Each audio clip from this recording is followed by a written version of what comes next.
வணக்கம். உமாச்சந்திரா பிரகாஷ், ஐக்கிய மக்கள் சக்தியினுடைய பிரதி செயலாளர், வடமாகாண அமைப்பாளர்.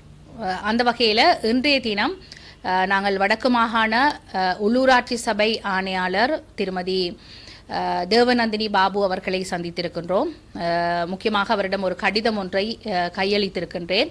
ஏனென்றால் மிக அண்மை காலமாக தொடர்ச்சியாக உள்ளூராட்சி சபைகளில் இருக்கக்கூடிய 3 பிரதான அம்சங்களான மாநகர சபை, நகர சபை, பிரதேச சபை கட்டளை சட்டங்களிலே மாநகர சபை மற்றும் நகர சபை கட்டளை சட்டங்கள் இதுவரையில தமிழ் மொழியில மொழிபெயர்க்கப்படவில்லை.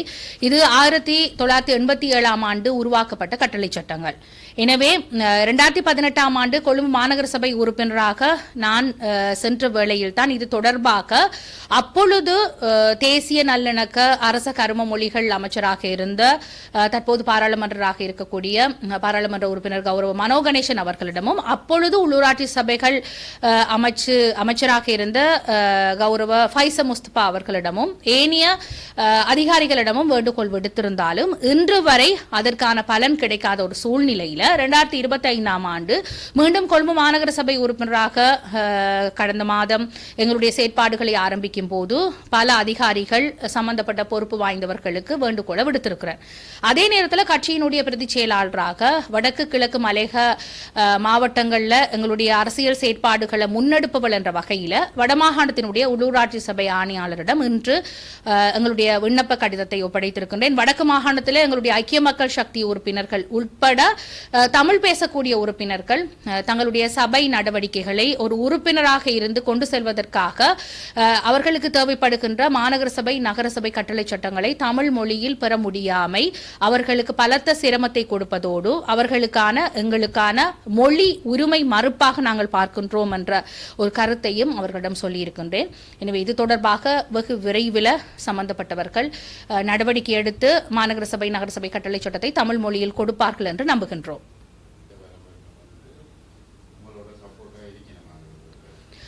உண்மையில நாங்கள் ஒரு விடயத்தை சொல்ல வேண்டும். கடந்த முறையும் முயற்சிகள் முன்னெடுத்த போதும் தமிழ் பேசக்கூடிய 2 அமைச்சர்கள் கேபினெட் அமைச்சரவை அங்கத்துவம் வகித்த காலப்பகுதியில் அது நடைபெறாமை கவலைக்குரிய விடயமாக நான் பார்க்கிறேன்.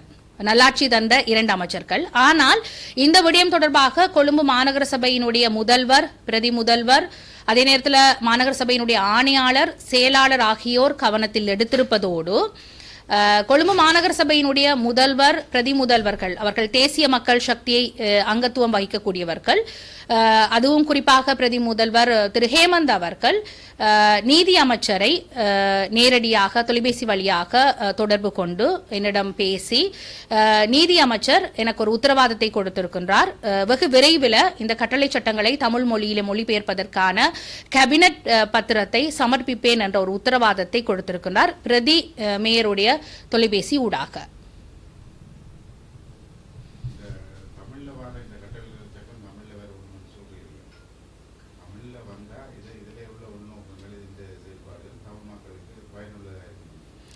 நிச்சயமாக 1987 ஆண்டு உருவாக்கப்பட்ட கட்டளை சட்டம் பிரகாரம்தான் சபை செயற்பாடுகள் முன்னெடுக்கப்படுகின்றன. உதாரணமாக கொழும்பு மாநகர சபையினுடைய முதல்வர் தெரிவின் போதும் மேல் மாகாண உள்ளூராட்சி சபை ஆணையாளர் ஒரு கருத்தை முன்வைத்திருந்தார். இந்த கட்டளை சட்டத்தினுடைய பிரகாரம் தான் இரகசிய வாக்கெடுப்புக்கு செல்கின்றேன் என்ற ஒரு கருத்தை சிங்கள மொழி மூலமாக கூறியிருந்தார். ஆனால் அந்த சந்தர்ப்பத்தில் நான் எழுந்து நின்று கேட்டது அவ்வாறு இருக்கக்கூடிய விடயங்களை எனது மொழி என்னுடைய உரிமை, எனது மொழியில நான் வாசிப்பதற்கான சந்தர்ப்பம் எனக்கு மறுக்கப்பட்டிருக்கிறது என்ற ஒரு கருத்தை நான் முன்வைத்த போது அந்த சந்தர்ப்பத்தில் மேல் மாகாண சபை உள்ளூராட்சி சபை ஆணையாளருக்கு கூட அந்த விடயம் தெரியாது. புதிதாக பதவிக்கு வருபவர்கள் இது தொடர்பில் தெளிவற்றவர்களாக இருக்கிறார்கள். ஆனால் சந்தோஷமான விஷயம், வடக்கு மாகாண உள்ளூராட்சி சபை ஆணையாளர் இதை தெரிந்து வைத்திருக்கிறார். நான் அவரிடம் சென்று கேட்டபோது ஆங்கிலத்தில் கட்டளை சட்டம் இருப்பதாக கூறினார். அப்பொழுது நான் கேட்டேன், ஆங்கிலத்தில் எங்களுக்கு வாசிப்பதன் ஊடாக முழுமையான பலனை பெற முடியாது தானே என்று கேட்டபோது அதற்கு அவர் பதில் தெரியாத இருந்த நிலையில் நான் சொன்னேன், நீங்கள் சம்பந்தப்பட்ட அதிகாரி, எனவே அரசிடம் இது தொடர்பாக நடவடிக்கைகளை முன்னெடுக்க வேண்டும் என்று வேண்டுகோள் விடுத்திருந்தேன். அதற்கு அவர் உத்தரவாதத்தை கொடுத்திருக்கிறார்.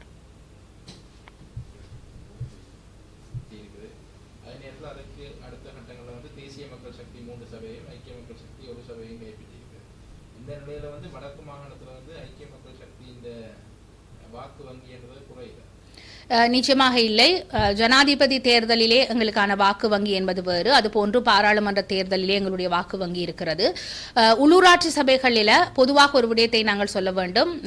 அந்தந்த வட்டாரங்களில் அல்லது அந்த சபைகளில் இருக்கக்கூடிய ஆளுமையானவர்கள் அந்த சபைகளில் தங்களுடைய மக்களுடைய பிரதிநிதிகளாக இருக்க வேண்டும். எனவே உள்ளூராட்சி சபைகளில் தம் சார்ந்தவர்களுக்கான ஒரு வாக்களிக்கின்ற நிலைமை இருக்கிறது. எனவே அதனுடைய ஒரு பிரதிபலிப்பாகத்தான் உள்ளூராட்சி சபை தேர்தல் முடிவுகளை நாங்கள் பார்க்கிறோம். ஆனால் வடக்கு கிழக்கு மலையகத்திலே எங்களோடு இருக்கக்கூடிய கூட்டிணைந்த கட்சிகளுடைய பங்களிப்போடு அவர்களோடு இணைந்துதான் நாங்கள் பல சபைகளில் எங்களுடைய வேலை திட்டங்களை நாங்கள் முன்னெடுத்து வருகின்றோம். எனவே எங்களை பொறுத்தவரையில் உள்ளூராட்சி சபை தேர்தல் முடிவு என்பது ஒரு பின்தங்கிய முடிவாக நாங்கள் பார்க்கவில்லை. எதிர்காலத்தில் ஐக்கிய மக்கள் சக்தி இந்த வடக்கு மாகாணத்தில் ஐக்கிய மக்கள் சக்தி இந்த செயற்பாடுகள் எப்படி இருக்கு சொன்னா கடந்த பாராளுமன்ற தேர்தல் உங்களோட போட்டிக்கு தற்போது வேறு ஒரு அணியில் இருக்கணும்.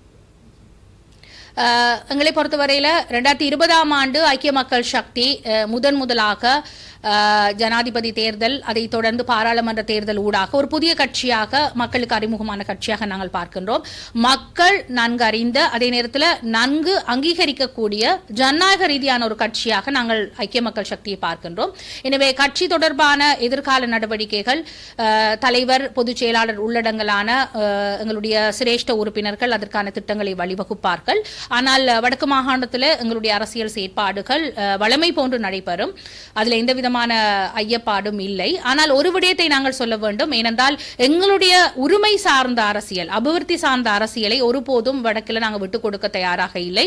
அதுவும் குறிப்பாக மக்களுடைய உரிமைகளை தொடர்பாக நன்கு அறிந்தவள், இந்த வடக்கு மாகாணத்தை பிரதித்துவப்படுத்தக்கூடியவள் என்ற வகையில் என்னுடைய மக்களுக்கான உரிமை சார்ந்த அரசியல் தொடர்ந்து முன்னெடுக்கப்படும்.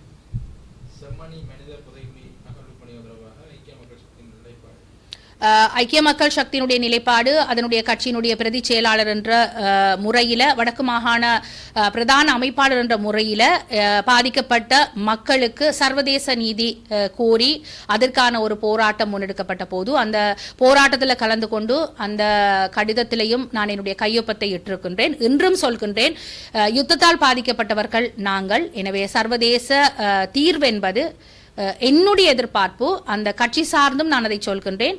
அதை கட்சி ஏற்றுக்கொள்ளும். அதை ஏற்றுக்கொள்ளாத பட்சத்தில் நான் கட்சியில் இருக்க மாட்டேன் என்ற ஒரு கருத்தையும் நான் சொல்கின்றேன். ஆனால் கட்சி தலைவருடைய வழிகாட்டலில் அவருடைய அறிவுறுத்தலின் பிரகாரம் தான் நான் செம்மணி மக்கள் போராட்டத்தில் கலந்து கொண்டேன்.